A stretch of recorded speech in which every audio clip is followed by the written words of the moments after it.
Hello, I'm Robert Emmett Hernan. I'm the head of Blue Stack Productions, Inc., the publisher of Irish Environment, an online resource for environmental matters on the island of Ireland. We're here today for another in our series of conversations on environmental matters, and I'm very pleased today to be here with James Nix. James, you're very welcome. Thank you, Bob. James, could you tell the audience, you were trained as a barrister, but you're now working on transport and sustainable development issues, and can you tell us what that's about and how you got into that? Sure. About 2 years ago, I started working with Irish Environmental Network. That's an umbrella body of 33 organisations. And just this year, we formed a new initiative with 4 of those organisations. As you can imagine, it's not always easy to persuade 33 organisations to dedicate time to the same end. With 4 organisations, it's much easier. So those 4 organisations come under the head of Planbetter, and they are Taisce, Friends of the Earth, Friends of the Irish Environment, and FEASTA, which is the Foundation for Economics of Sustainability. So with those four organisations, it's very, very easy for us to issue press releases, to lobby policymakers, and it's the policy advocacy role, focusing mainly on transport. And I should not forget to mention that you're also the co-author of a book called Chaos at the Crossroads with Frank McDonald, the environment editor at the Irish Times, and which I believe, and I've told everybody else, that it's really probably one of the better books, if not one of the best books on environmental issues in Ireland. So I was in Cork 2 weeks ago, and it's really heartening to discover it's now finding its way onto planning courses. That's terrific. Lecturers are just saying, this is the text, and that's something we didn't envisage. What is the work that you're doing with Planbetter in the transport area? Ever since 1999, Ireland has had an enormous amount of motorway building. Effectively, almost all the new infrastructure is motorways. Motorways bring with them urban sprawl, air quality problems, and what we saw is that even coming to the end of the boom, there's still plans to build an additional 900 kilometres of motorway. So no end in sight to motorway construction. Ireland has a particularly low bar to warrant motorway construction. It's artificially reduced it. In the United Kingdom, you need 22,000 vehicles a day to build a motorway. Ireland reduced that threshold to 11,000 vehicles on a road per day. But it actually builds motorway on some sections when you've only got 5,000 or 6,000 vehicles.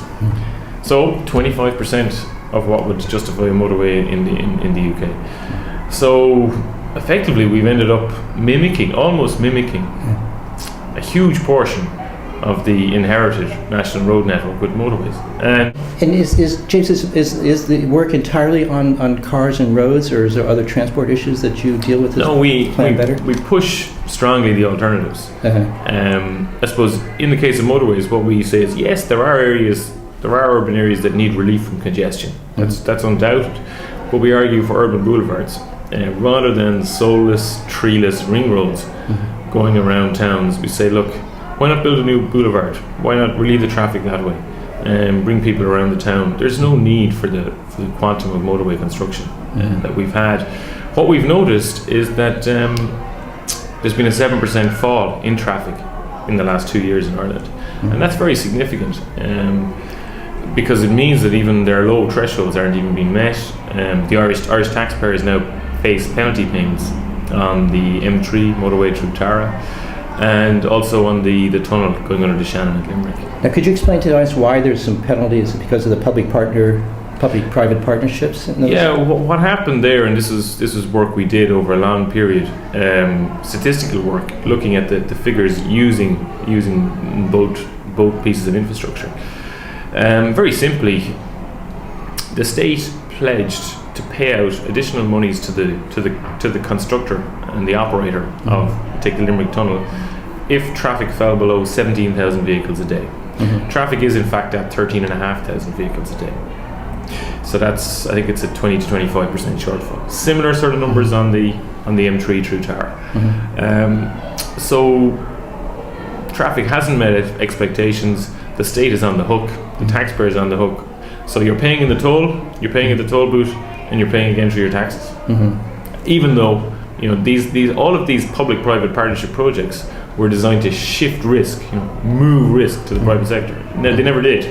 What all that happened was the state gave this bottom line underwrite, and that underwriting has been that's been called, if you like, that gamble has been called, and the state's coughing up. We estimate the exposure is about 100 million on both those projects. That's a very conservative estimate, because you see what's happened is, if you can imagine, the state imagined traffic would grow, say, from 17,000, it would keep rising.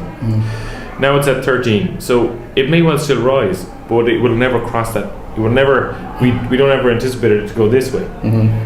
So it'll remain on that lower trajectory, probably for the entire duration of the contract, 25 to 30 year duration. James, besides the economics of the road system and what's happened there, what are the environmental impacts from transport that you're concerned about and that you're working with in terms of trying to resolve, in terms of emissions from transport? I suppose one of the most immediate one is the impact on human health.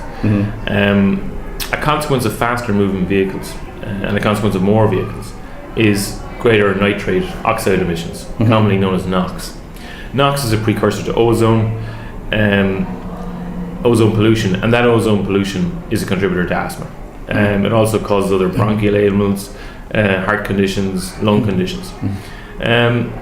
So it has a very serious adverse consequence. In terms of carbon dioxide, is it? Do you know what the percentage of contribution? It's about 17. It depends on what year you take, but 16 to 19% of Ireland's CO2 pollution is attributable to transport. But it was the fastest growing pollutant, and the transport sector alone was the fastest growing over the course of the Celtic Tiger.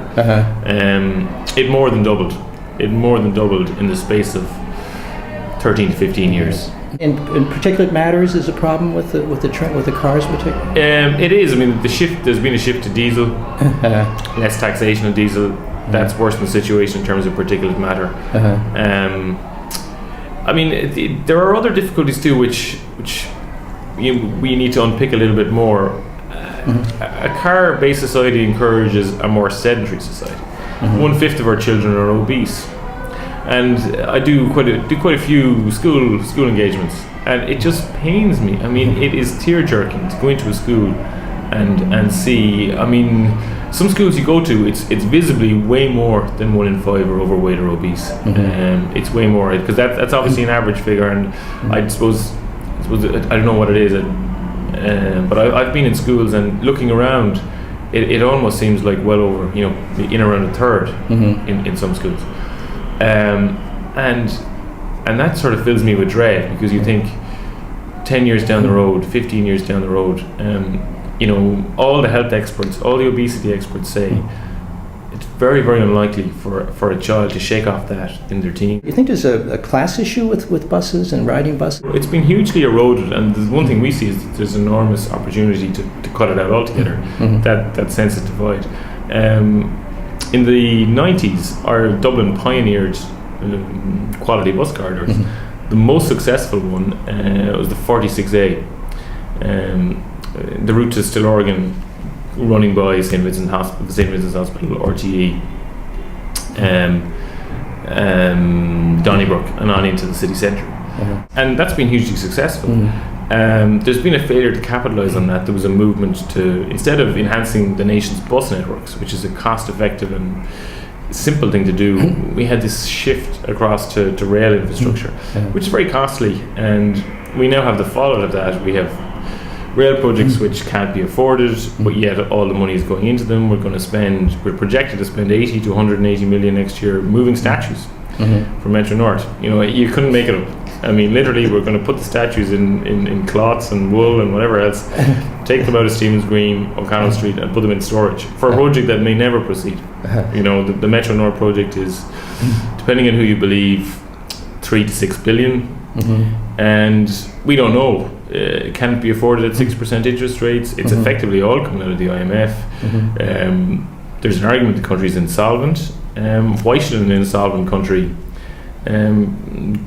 seek to gain a piece of infrastructure which can be provided by a very fast bus going through the Dublin Port Tunnel, and so on. So, more jobs would be created, more local engineers would be employed. We've looked at all the figures. We could enhance the entire country's public transport network with the bus mode, with the money that would be earmarked for Metro North.